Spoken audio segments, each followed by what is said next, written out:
ஒன்றிய அரசுங்கிறது ஓட்டு மிஷின் மூலம் ஒரு மோசடி பண்ணி தான் ஆட்சியில உட்கார்ந்துருக்காங்க. மோடி மதுரைக்கு வந்தா நாங்க ஒட்டுமொத்த தமிழர்களும் தமிழின உணர்வாளர்களும் கருப்பு கொடி காட்டுவோம். இது ஒரு விலங்காண்டிகளுக்கான ஆட்சி தானே. நடுவண் அரசு கொடுக்கணும்னு உட்கார்ந்து இருக்கிறது மயிலேனாலாம் இறகு போடாது. இது ஒரு அளவுக்கு தான் நாங்க பொறுக்க முடியும். கீழடி ஆய்வறிக்கை உடனடியாக நடுவண் அரசு வெளியிட வேண்டும். அவங்களுக்கு திருத்த செஞ்ச பழக்கம், நீதிபதி தீர்ப்பை திருத்துவாங்க, திருத்தம் கொடு, இது இந்திய இதோட தொடர்பு படுத்து, இதிகாசங்கள் புராணங்கள் அந்த இது வேண்டுமென்றே அவங்க ஆரம்பத்திலிருந்து தகராறு செஞ்சு தடுக்கிறாங்க.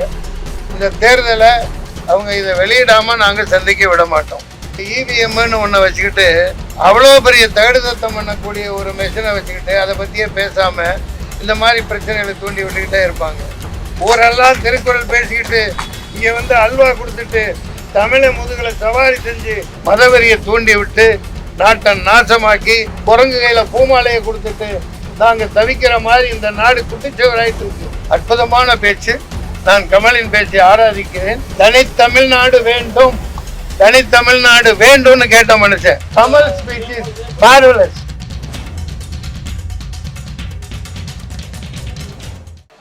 யாவருக்கும் வணக்கம். கீழடி ஆராய்ச்சியின் முடிவை திரு அமர்நாத் ராமகிருஷ்ணன் அவர்கள் 10 வருடங்களுக்கு மேலாக 14, 15, 16 அகழ்வாராய்ச்சி செய்து அவர்களின் குழுவுடன் அதன் பிறகு வெளியிட்ட பிறகு இப்படிப்பட்ட பேரதிர்ச்சிகளை, அதாவது இந்திய குடிகளான இந்தியான்னு இப்போ இருக்கு, அதில் அங்கமாக இருக்கிற இந்த தமிழர்களின் தொன்மை நாகரிகம் வெளிப்பட்டுருச்சு. அவங்க 5000 ஆண்டுகளுக்கு முன்பு, பல்லாயிரம் ஆண்டுகளாக இந்த மண்ணில் அவர்கள் சிந்து சமவெளி நாகரிகத்துக்கும் முன்னதாக இந்த நாகரிகம் இருக்கிறது. இண்டஸ் வேலி சிவிலைசேஷனுக்கு முன்பாக என்று புளோரிடா அமெரிக்கா ஆய்வகத்திலிருந்து அந்த தொல்லிய பொருட்களின் முடிவை வெளியிட்ட பிறகு வெகுண்டெழுந்து இதை தடுப்பதிலேயே இந்த நடுவண் அரசு குறியாக இருக்கிறது. வேதனைக்குரியது. 1000 ஆண்டு காலமாக எங்கள் தொன்மையை, எங்கள் வரலாறை, எங்கள் முன்னேற்றத்தை, எங்கள் பங்களிப்பை தடுத்து வருவதை இனிமேலும் நாங்கள் பொறுத்து கொண்டு இருக்க முடியாது. அதில் திருத்தம் செய்யுங்க, திருத்தம் செஞ்சு கொடுன்னு சொல்கிறாங்க. பல பேர் இதில் முன்னாடியே பேசிட்டாங்க, தொலைக்காட்சியெல்லாம் வந்திருக்குது. அவங்களுக்கு திருத்தம் செஞ்ச பழக்கம், நீதிபதி தீர்ப்பை திருத்துவாங்க அவங்களுக்கு ஏற்ற வசதியாக. இது வெக்கைக்காடான செயல். அந்த 5 பேர் அந்த குழுவில் இவர் அளவுக்கு எந்த அகழ்வாராய்ச்சியும் செய்யாத ஒருத்தங்களை வச்சு இந்த மாதிரி கேட்டு திருத்தம் கொடு, இது இந்திய இதோட தொடர்பு படுத்து, இதிகாசங்கள் புராணங்கள் அந்த ஒரு விஷயங்கள் அகழ்வாராய்ச்சியில் இப்போ எனக்கும் தெரியாது, உங்களுக்கு சாதாரண மக்களாக தான். இதை நான் 10 ஆண்டுகளுக்கு முன்பே மதுரைக்கு போயிருந்தேன். அவரை தூக்கி கடாச்சிட்டு இன்னொருத்தர் லைப்ரரியன் ரேஞ்சுக்கு இருந்தவரை வச்சு அவரை நடத்த வச்சாங்க. அப்போ நான் அங்கே நேரடியாக போனேன். மதுரை மன்சூர் யமராஜன் என்னோட ரசிகர் மன்ற தலைவர்களெலாம் கூட்டிகிட்டு போய் அந்த இடத்த பார்த்தேன். அப்போது இது வேண்டுமென்றே அவங்க ஆரம்பத்திலிருந்து தகராறு செஞ்சு இதை தடுக்கிறாங்க. இது பொது வெளியில் மிகப்பெரிய ஒரு சர்ச்சையாக இருந்துகிட்டு இருக்கு. இந்த தேர்தலை அவங்க இதை வெளியிடாமல் நாங்கள் சந்திக்க விட மாட்டோம். இதுதான் எங்கள் முடிவு. தேர்தலுக்கு ஓட்டு கேட்க வரதே விட மாட்டோம்.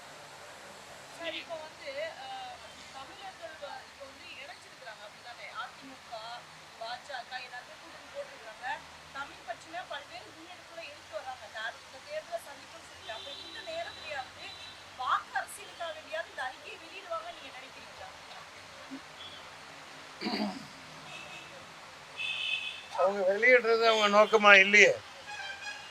அதாவது there's an old saying in English, elephant in the room. Do you remember? There's a phrase, elephant in the room. There's an idiom, elephant in the room. அதாவது இவ்வளோ பெரிய இவிஎம்னு ஒன்றை வச்சுக்கிட்டு அவ்வளோ பெரிய தகடு தத்தம் பண்ணக்கூடிய ஒரு மெஷினை வச்சுக்கிட்டு அதை பற்றியே பேசாமல் இந்த மாதிரி பிரச்சனைகளை தூண்டி விட்டுக்கிட்டே இருப்பாங்க. எல்லா மகாராஷ்டிரா, பீகார் இப்போ வென்ற எல்லா இடங்கள்லையுமே அந்த மாதிரி தான்.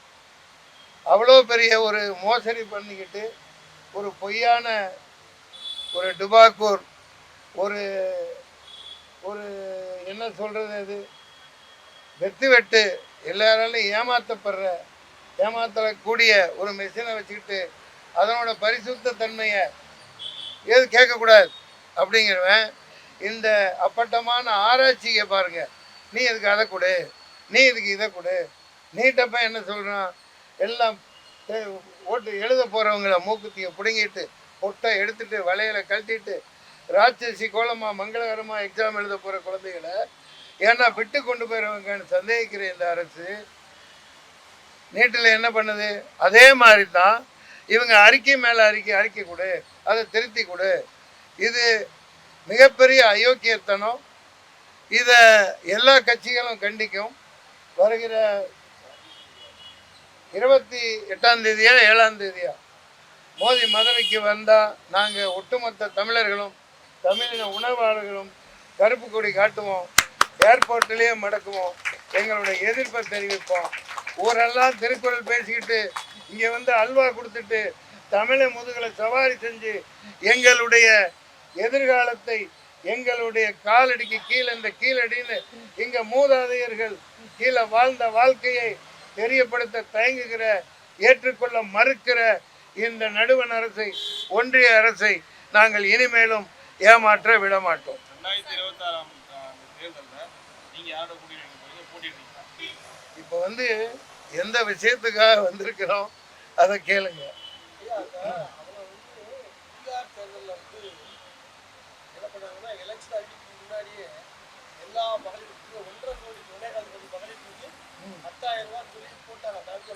மறுபடியும் எடுத்துட்டாங்க. அதே மாதிரி பிளான் ஏதாவது இருக்குன்னு தெரியல, தோணுதா? தமிழ்நாட்டில் அந்த மாதிரி பிளான் அவங்க பண்ணுவாங்களா? ஒன்றிய அரசு பண்ணுவாங்களா? இந்த ஒன்றிய அரசுங்கிறது 12 வருஷமா ஒரு ஓட்டு மெஷின் மூலம் ஒரு மோசடி பண்ணி தான் ஆட்சியில் உட்காந்துருக்காங்க. தகுதியானவர்கள் கிடையாது, புரியுதுங்களா? காட்டு விலங்காண்டிகள் ஆட்சியை தான் அவங்க கொடுத்துக்கிட்டு இருக்காங்க. உதாரணத்துக்கு இப்போ 2-3 நாளைக்கு முன்னாடி பார்த்தேன், குடியரசு ஏற்றுறாங்க, ஒரு கொடி ஏற்றப்படுது ஒரு ஊரில். அதில் நிர்வாண சாமியார்கள் எல்லாத்தையும் காட்டிக்கிட்டு குழந்தைகள் முன்னாடி மக்கள் முன்னாடி ஜனகண பாடப்படுது, கொடி ஏற்றுறாங்க. அந்த நிர்வாண சாமியார்கள் முன்னிலையில் இது நடக்குது. அவங்க முன்னாடி வந்து நிற்கிறாங்க. இது எவ்வளவு பெரிய அயோக்கியத்தனம், எவ்வளவு பெரிய ஒரு பைத்தியக்காரத்தனம். இதை நீங்கள் மதத்தோட சம்மந்தப்படுத்துவீங்களா? இதே ஒரு மனுஷர் வழிக்கானோ ஒரு பொழிலனோ எழிலனோ வேறு சட்டை இல்லாமல் கொடியேற்றினா கூட இது அவமதிக்கிற செயல் அப்படின்னு சொல்லி வழக்கு போடுவீங்களா மாட்டீங்களா? இது ஒரு விலங்காண்டிகளுக்கான ஆட்சி தானே. இதைத்தான் 50 வருஷம் முன்னாடியே பெருஞ்சித்திரனாரோட இதில் இதுக்கு பதில் இருக்குது பாருங்க. நீங்கள் கேட்டது ஒரு அரசு இருக்க வேண்டும் நான் சொல்லலை. இந்த பெருஞ்சித்திரனார் அப்போவே அவரோட இதில் தென்மொழியில் சொல்லியிருக்காரு. நீங்கள் கேட்ட கேள்வி அது ஒன்று அல்லது பல மக்கள் பகர்வாளர்களால் ஆளப்பட வேண்டும்.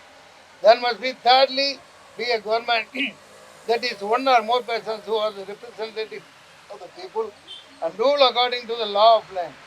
An anarchistic community is not a state. An anarchistic community is not a state. அதாவது காட்டு விலங்காண்டி கும்பலால் ஆட்சி செய்யப்படுவது நாடு என்று கருதப்பட மாட்டாது. இது ஒரு காட்டு விலங்காண்டி கும்பல் மதவெறியை தூண்டிவிட்டு நாட்டை நாசமாக்கி என் தமிழர் இனம் என் நாடு. இதை விடுங்க, குமரிக்கண்டம் பதுரலியாரால் பிரிக்கப்பட்ட குமரிக்கண்டம் லெமோரியா கண்டம்னு சொல்லுவாங்க. அங்கேயும் ஆய்வுகள் நடத்தணும். தமிழ்நாடு அரசு மாண்புமிகு முதலமைச்சர் அவர்கள் இப்போ இதுக்கான இவங்களோட மோசடித்தனத்தை பார்த்துக்கிட்டு தான் நெல்லையில் புறணையில் அருங்காட்சியகம் அமைச்சு இங்கேருந்து எங்கேயும் அனுப்ப விடாமல் தமிழ்நாடு தொல்லியல் துறை மிக சீரும் சிறப்போடும் பாதுகாத்து வருது. அதுக்கு முதல்வருக்கு நன்றி சொல்கிறோம். அதே வேளையில் இவங்க வெளியிடாட்டி தமிழ்நாடு அரசு தன்னிச்சையாக நடுவண் அரசு கொடுக்கணும்னு உட்காந்துருக்கிறது மயிலேனாலாம் இறகு போடாது. இது ஒரு அளவுக்கு தான் நாங்கள் பொறுக்க முடியும். மாநிலத்தில் சுயாட்சி, மத்தியில் கூட்டாட்சிங்கிற அறிஞர் அண்ணாவின் அந்த கோரிக்கை இன்னமும் இருந்து கொண்டுதான் இருக்கிறது. அப்பவே அண்ணா சொன்னதுதான். அது அந்த இதுல இருந்து இப்ப வந்து போற போக்கெல்லாம் குரங்கு கையில பூமாலையை கொடுத்துட்டு நாங்க தவிக்கிற மாதிரி இந்த நாடு குட்டிச்சுவராயிட்டு இருக்கு. எல்லா செல்வங்களும் எடுத்து நோண்டிட்டான். எல்லா செல்வங்களையும் கனிம வளங்களையும் இந்த பேப்பர்ல இருக்கு. நேற்று சொல்லுங்க, எப்படி பாக்குறேன் அவங்க முன்னாடியே காட்டுறேன் பாருங்க. இது எப்படிப்பட்ட மோசடினா, அரிய கனிம வழித்தடம் இந்திய பொருளாதாரத்தில் பெரிய மாற்றத்தை ஏற்படுத்தும். இது கீழே இது என்ன அர்த்தம் தெரியுமா? தமிழ்நாட்டில் செங்கமலை, சேலத்துக்கு கீழே அங்கங்கே இருக்கிற மலைகள், கனிமங்கள், அற்புதமான பயங்கரமான வேதாந்தா, அதானி இந்த மாதிரி ஆளுகளுக்கு கொடுத்துருவான். இப்போ நாடு ஃபர்ஸ்டாக இருக்குன்னு சொல்லுவான். சோமாலியா மாதிரி தோண்டி தோண்டி தோண்டி எல்லாம் நாசமாக்கி போட்டு பிச்சை எடுக்க விட்டு போட்டு கோவணத்தையும் உருவிட்டு போயிடுவானுங்க. இவனுங்க பாரத மாதா கீச்சேன்னு சொல்லுவானுங்க. காட்டு விலங்காண்டி கும்பல். நான் சொல்லிக்கிட்டு இருந்தது, இந்த தொன்மையை கீழடி ஆய்வறிக்கை உடனடியாக நடுவண் அரசு வெளியிட வேண்டும். உடனடியாக வெளியிடணும். இதுல ஒரு நாள் கூட தாமதிக்க கூடாது. அறிக்கையை தாக்கல் பண்ணி 3 வருஷம் ஆச்சு. நீ இதை திருத்தம் கொடு, அதை பண்ணு, இதோட சம்பந்தப்படுத்துன்னு ஒரு வார்த்தையை சொன்னா ரொம்ப கேவலமா இருக்கும். அது போன்ற நடவடிக்கை செய்யுது. அதற்கு அடுத்து இந்த பகரலியாறு, குமரிக்கண்டம், அங்கே ஆய்வு நடத்தப்படணும். நீர்மூழ்கி கப்பல்கள் வச்சு அது இதுவரைக்கும் ஏன் செய்யலன்னு தெரியல. உள்ள நகரங்கள், ஆயிரக்கணக்கான கிலோமீட்டர்ல நகரங்கள் புதஞ்சு கிடக்கு. நம்ம கட்டிடங்கள் 5000 6000 அதுக்கு முன்னாடி வருஷங்கள் வாழ்ந்தது. மிகப்பெரிய ஒரு ஆளி பேரலையிலையோ இதனோட இதில் ஒரிசா பாலு பாவம் இறந்துட்டார். கடலியல் ஆய்வாளர் தான் உயிரை கடைசி நாள் வரைக்கும் அதுக்காக அர்ப்பணித்தார். அவர் கண்டுபிடிச்சி எல்லாம் சுமேரியா கண்டம், அந்த பக்கத்தில் இந்தோனேசியா, மடகாஸ்கர் வரைக்கும் உள்ள பல குட்டி தீவுகள், எங்கள் மூதாதையர்கள், நம்ம மூதாதையர்கள் வாழ்ந்த இடம் அப்படியே கிடக்குது மூழ்கி. நாங்கள் அது மேலே நின்றுக்கிட்டு இந்த அளவுக்கு நாங்கள் அவமானப்படுத்தப்படுறோம். அதை இந்திய அரசு எங்கெங்கேயோ இது விடுது, எங்கெங்கேயோ ராக்கெட்டு விடுது. செவ்வாய் கிரகத்துக்கு போகிறீங்கிறான். ஒரு வெங்காயமணி பண்ண வேணாம். நேர்மொழி கப்பல்கள் கொண்டா இங்கே ஆய்வறிக்கை நடத்து, கீழே போய் ஷூட்டிங் நடத்தலாம், 5 ஸ்டார் ஹோட்டல் நடத்தலாம். அந்த அளவுக்கு எல்லாம் வந்துருச்சு. நீ கப்பலில் கீழே போயிட்டு கல்யாணம் நடத்துகிறாங்க, எங்கெங்கேயோ போய் ஆதாயத்தில் பண்ணுறாங்க. கீழே அந்த படங்கள்லாம் பார்த்தா அந்த டைவர்ஸ், அந்த கடலில் போய் உள்ள முத்து குளிச்சுட்டு வருவாங்களே, அந்த தொழிலாளர்கள் லட்சக்கணக்கான பேருக்கு வேலை கிடைக்கும். இங்கே டெவலப் பண்ணலாம். ஏண்டா அதில் முழுக்க தமிழர் நாகரிகம் புதஞ்சிருக்கு அப்படின்னு ஒரே காரணத்துக்காக கவனம் இல்லாமல் இருக்காங்க. மாண்புமிகு முதலமைச்சருக்கு இதை வேண்டுகோளாக வைக்கிறோம். உடனடியாக தமிழ்நாடு தொல்லியல் துறைக்கு இந்திய அரசு 10,000 கோடிக்கு மேலே கொடுக்கணும். எங்கெங்கேயோ தூக்கி கொடுக்குறானே, இதெல்லாம் ஒரு பணமே இல்லையே. அவன் அதானிக்கு தூக்கி எல்லாத்தையும் காலடியில் கொட்டுறானே. அங்கே அகழ்வாராய்ச்சி தோன்றான். நார்த் இந்தியாவில் 6-7 இடங்களில் தோண்டப்படுது, பண்ணிக்கிட்டே இருக்கான். ஆனால் அவன் கேட்குற எந்த ஆதாயமும் மத சம்பந்தமான ஒரு மசரும் ஒரு சருகும் கிடைக்கல. இங்கே கிடைக்குது, அதை மதிக்க மாட்டேங்கிறாங்க. இனிமேலும் பொறுக்க முடியாது. கீழடி ஆய்வை தொடர்ந்து இதில் 0.3% தான். நாங்கள் தெரிந்த அளவு 0.34 விழுக்காடு தான் இப்போ வெளிவந்திருக்கு. இன்னும் ஆய்வு செய்யணும். எல்லாம் ரியல் எஸ்டேட்காரங்க. இவ்வளவு ஏன், ஒரு பல்லாவரம் நீங்கள் பக்கத்தில் இருக்க ஊர், அந்த ஊரில் தான் உலகின் முதல் ஒரு அது என்ன தொழில் நகரம்னு முதல் ஒரு தொழில் நகரமாக, அது உலகத்தின் சரித்திரத்தில் முதல் தொழில் நகரமாக சரித்திரத்தில் இங்கிலீஷ்காரன் எழுதி வச்சுருக்கான். இப்போ எல்லாம் அந்த ரியல் எஸ்டேட்காரங்க, இந்த ஆர்மி இதெல்லாம் ஆக்குபை பண்ணிக்கிட்டு இருக்கு. அங்கே என்ன பொருள், கல் அதாவது ஸ்டோன் ஏஜ்னு சொல்கிற இதில் இந்த கோடாலி இருக்குது பாருங்கள். 5000-10,000 வருஷங்களுக்கு முன்னாடி இந்த சரித்திரம் வெளிநாட்டுக்காரன் எழுதி வச்சுருக்கான். ஆண்டுட்டு போனவன் அழகாக கோடாலி கல்லுலேயே செஞ்சு அதுக்கு காப்பு பண்ணி, அதான் அந்த ஸ்டோன் ஏஜ் ஹிஸ்டாரிக்கில். அது இன்னமும் அங்கே அதுக்கான தொழில் எச்சங்கள் இருக்கின்றன. அதை வச்சு அங்கே ஒரு சிறிய மியூசியம் அமைக்கணும். உலகின் முதல் தொழில் நகரமே இந்த பல்லாவரி நம்ம கண்ணுக்கு எட்டிய தூரத்தில் கண்டுக்காமல் இருக்கும். அது மாதிரி இந்த குமரிக்கண்டம், இந்த லெமோரியா கண்டம்னு சொல்லப்படுறதில் உடனடியாக இந்திய அரசு உடனடியாக அங்கே ஆய்வகங்களை அனுப்பிச்சு அந்த எல்லா கிரெடிட்டும் தமிழ்நாட்டுக்கு வரணும். தமிழ்நாட்டை சார்ந்ததாக அது இருக்கணும். எடுத்து நீங்கள் எங்கேயும் எடுத்துகிட்டு போக விட மாட்டோம். இங்கே ஏகப்பட்ட லட்சம் கோடிகள் எவ்வளோ வருமானம் வரத்துக்கு உள்ளே பார்த்தீங்கன்னா புதைந்து கிடக்குது. அரண்மனைகள், கட்டிடங்கள். பாண்டிச்சேரியிலேருந்து 20 கிலோமீட்டரில் 22 கிலோமீட்டர், 8 மீட்டர் உயரம், 7 மீட்டர் உயரம் சுவர்கள். அதுலேயும் அதில் தூண்கள் இருக்குது. அதாவது லைட் ஹவுஸ் இந்த காலத்தில் எப்படி கட்டியிருக்கான் பாருங்க. அந்த தூண்களுக்கு இடையில சீனா பெருஞ்சுவரை விட பெரிய சுவர். ஒட்டகம் நடந்து போயிருக்கு, ரெக்கார்டுகள் இருக்குது, கல்வெட்டுகள் இருக்குது. நடந்து போய் அதில் சந்தன குச்சிகள், சந்தன கட்டைகளை தான் அந்த லைட் ஹவுஸில் எரிச்சிக்கிட்டு இருந்திருக்காங்க. ஏண்டா அது மணக்கும், ஊர் நகரம் எல்லாம் அது மணக்குது. அப்படி பாதுகாத்து அப்படி ஓகொண்டு வாழ்ந்த சரித்திரம் காலடியில் புதஞ்சு கிடக்கு. அதெல்லாம் நீ மீட்க மாட்ட. அங்கே போய் நீ மத ரீதியாகவே பண்ணிக்கிட்டு எப்போ பார்த்தாலும் இந்த ஈனத்தனமான வேலையை செய்து முன்னேற விடாமல் பண்ணிட்டு இருக்கான்.